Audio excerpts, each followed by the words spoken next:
איש חיים ממצוא ורחוק מפנינים נכרו בוטח בו לב בנו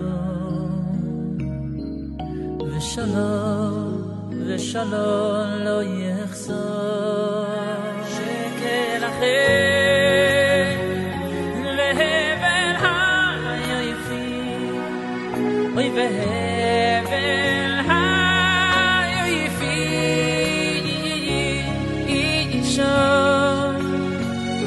אישה ירס אשר היא תזענו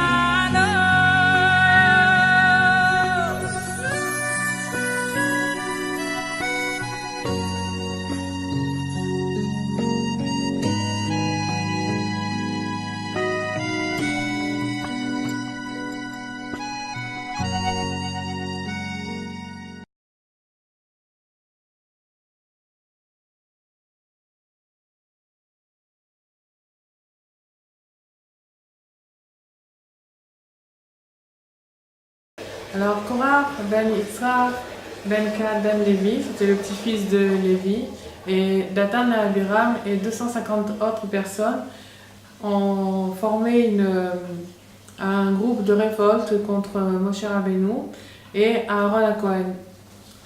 Qu'est-ce qu'il a dit à Moshe Rabbeinu? Rab lachem, ki kol haeda kulam kedoshim, ubetocham Hashem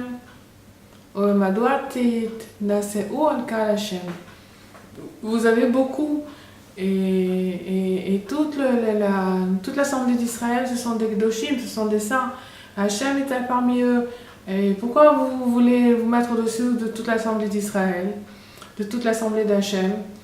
La question de Korach qu'il a posée à Moshe Rabbeinu, il a posée sous forme de parabole. Une chambre qui est remplie de Sefer Torah, est-ce qu'elle a besoin d'avoir une mezouza qui la garde à sa porte? Autrement dit, est-ce qu'on a besoin d'avoir un tzaddik alors que tout le peuple est capable de parler à Hachem et peut attirer sa présence? Voilà, moi, Korach, qui suis un Talmid Chacham, Atsum, je suis plus grand que Moshe Rabbeinu. La preuve, c'est que j'ai pu lui montrer qu'il a oublié quelques halachot qui concernaient la mitzvah des tzitzit. Et c'est vrai qu'il était plus grand que Moshe Rabbeinu. Alors Moshe Rabbeinu, pour avoir un birour min hashamayim, il leur a demandé de faire fumer l'encens dans leur ustensile. Et à ce moment-là, Hachem a voulu détruire tout le peuple. Et c'est alors que Moshe s'est écrié et qu'il a dit: quoi, pour une personne qui a fauté, le bonheur sur la lame, tu vas détruire tout le peuple? Et c'est alors que la terre s'est ouverte et a avalé Korach et sa famille et toute sa clique, ainsi que Dathan et Abiram. Depuis tous les Rosh Chodesh, si on aurait été capable d'aller à l'endroit où ça s'est passé et que la terre s'est ouverte, on pourrait entendre Korach et toute son assemblée qui disent: Moshe Emet, le Torato Emet, Moshe c'est la vérité et sa Torah est de vérité. Et après cette révolte, alors le peuple s'est révolté encore une fois contre Moshe et lui a dit: qu'est-ce que c'est ça? Tu es venu pour détruire le Ham Hashem? Et quand ils ont dit ça, il y a eu encore une épidémie. Et à ce moment-là, Moshe Rabbeinu, il a demandé à Aaron de faire l'encens et la kétoret, et Aaron HaKohen s'est mis entre les vivants et les morts, et l'épidémie s'est arrêtée. Le déséquilibre, c'est la condition de l'avancement.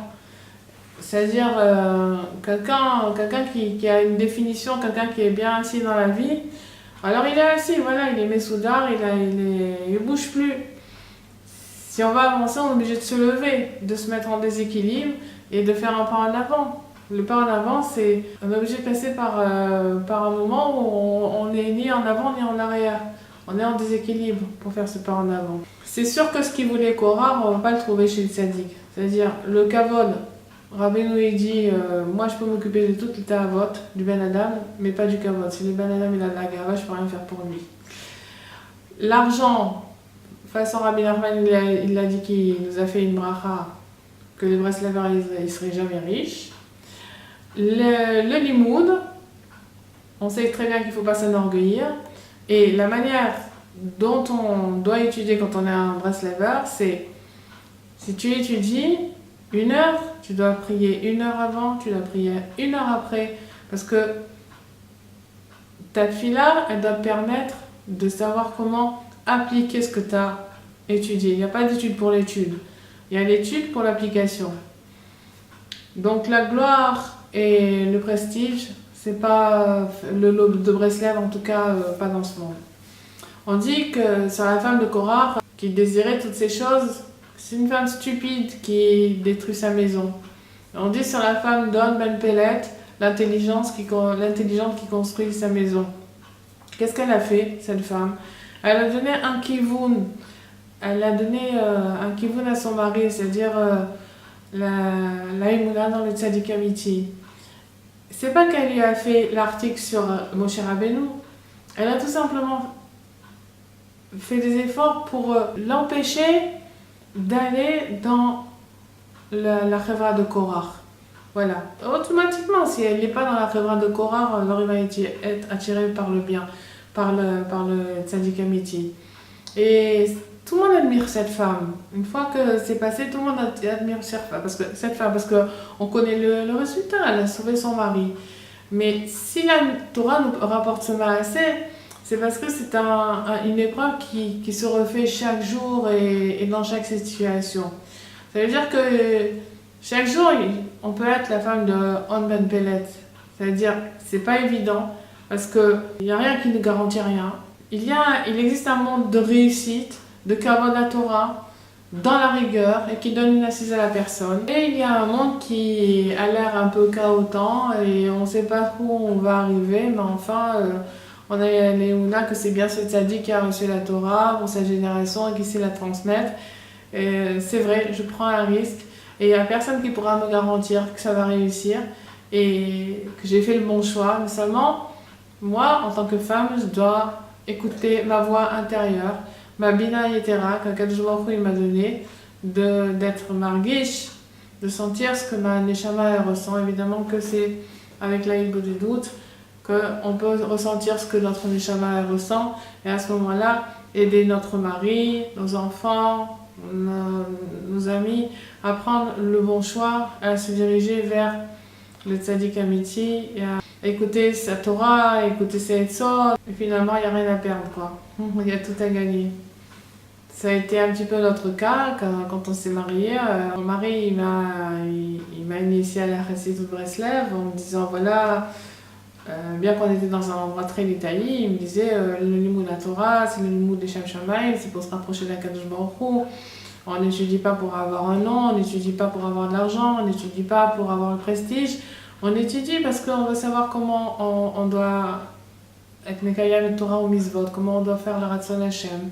Et bon, c'est bien rentré, j'ai bien compris. Maintenant, pendant plusieurs années, ça a été difficile, la parnassa, il n'y en avait pas trop. Et finalement, le Rav Levi Israël lui avait dit de travailler, donc il était imprimeur, il n'était pas, c'était pas un grand colenman. On n'avait ni argent, ni kavod, ni prestige, ni nom, ni rien de spécial. Et au bout de quelques années, il y a un rab qui a vu combien il avait une bonne tête et il lui a dit, tu sais, ça serait bien que tu fasses un stage pour être Dayan. Ça dure 3 ans, ça dure 5 ans. Bon, en tout cas, tu vas pouvoir être comme tu as une bonne compréhension de la Torah. Je pense que tu pourras devenir un bon Dayan ou un bon Posek. Et avec ça, évidemment, s'ensuit la Parnassa Tova, et puis le Kavod aussi, parce que d'être un Dayan, un Posek, c'est un nom et c'est du Kavod, quoi. Alors, ça élève un petit peu la statut social de la personne.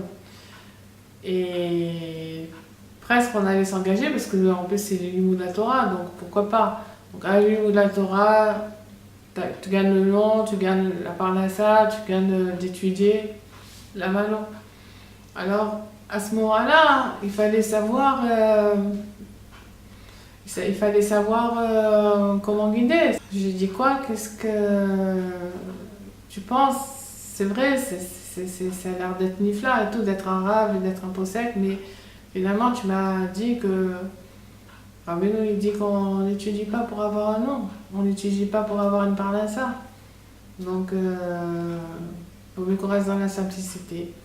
Et rien n'a garanti, rien ne nous a garanti qu'un jour, il sortirait quelque chose de mieux. Et pendant peut-être 15 ans, 20 ans, 25 ans, on a broyé du noir. Mon mari, il était penché sur sa machine d'impression, l'imprimerie. L'étude, c'était quand c'est possible. Et pas plus de parnassa, il n'y avait pas plus de kavod, il n'y avait rien du tout. Et pourtant, après, Baruch Hashem, bien des années, tout vient, quoi. Il faut avoir de l'espoir et qu'il va sortir quelque chose du Ben Adam.